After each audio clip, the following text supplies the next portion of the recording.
Hi everyone, welcome to another episode of Nathan's 3D Factory.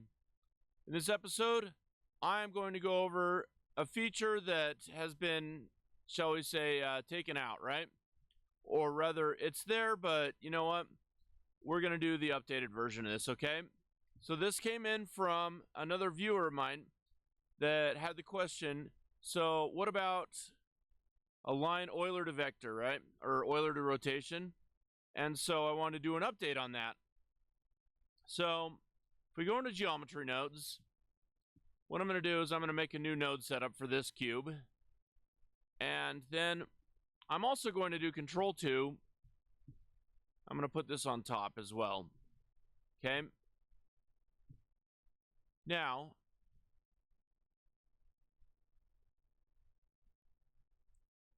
let's see. Okay, so what I'm going to do is Shift A. And then the first thing I want to show you is that when I say align, it still shows as a feature of align Euler to vector, but now you don't have this support, right? So what we have now is align rotation to vector. So if I take this and just kind of put this to the side, then I'm going to show you the newest way to do aligning like spikes onto this object, okay? So now what we can do is we can say, let's do instance on points. Okay. This will be our points object. It disappears, right? So to fix that, we're going to do join geometry. Okay. We're going to plug that in. Now we have it back. Now let's give ourselves an instance. And because the spikes seem to be so incredibly popular, we're going to do a cone.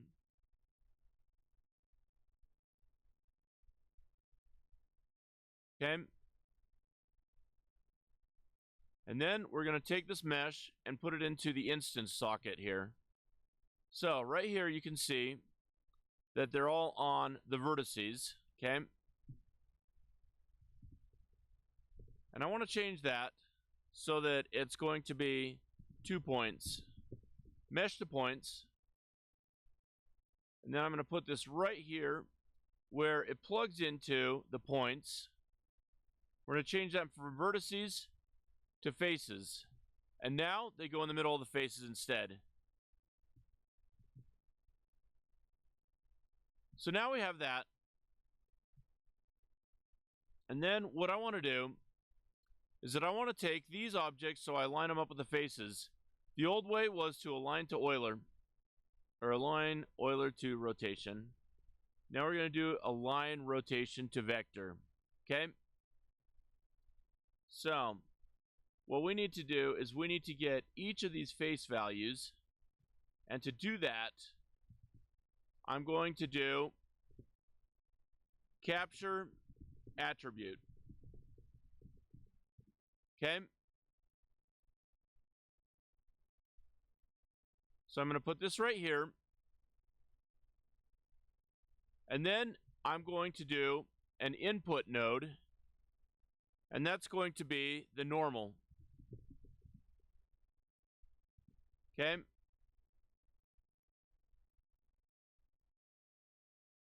Now we're going to put in this input. And then this goes as an output. Okay? And then I'm going to take this so that I have this on vector.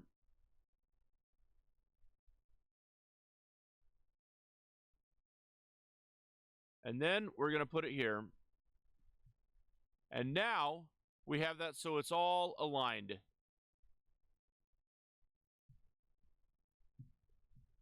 Okay? And so this is how you do the new way of aligning rotation to vector. So now we have that. We can also, we can also adjust our scale. And what I like to do is keep it uniform. So then what I can do is that I can just do a value. And then I can adjust it this way.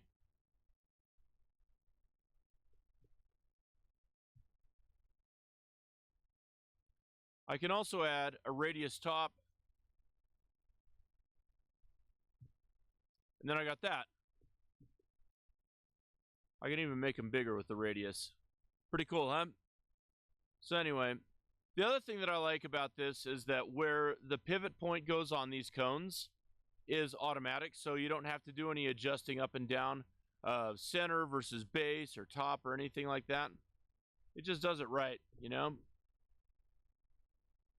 So it's pretty cool like that.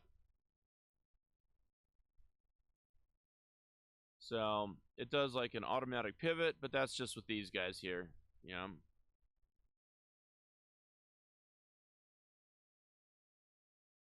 So you have those. But anyway, this is auto pivot. It just works, you know? So that's one of the really cool things here that we can do now. So now that you have that, let me know what you thought of this tutorial. I hope this was helpful to you and that it gave you some answers. So this is an update on an old tutorial that I did before.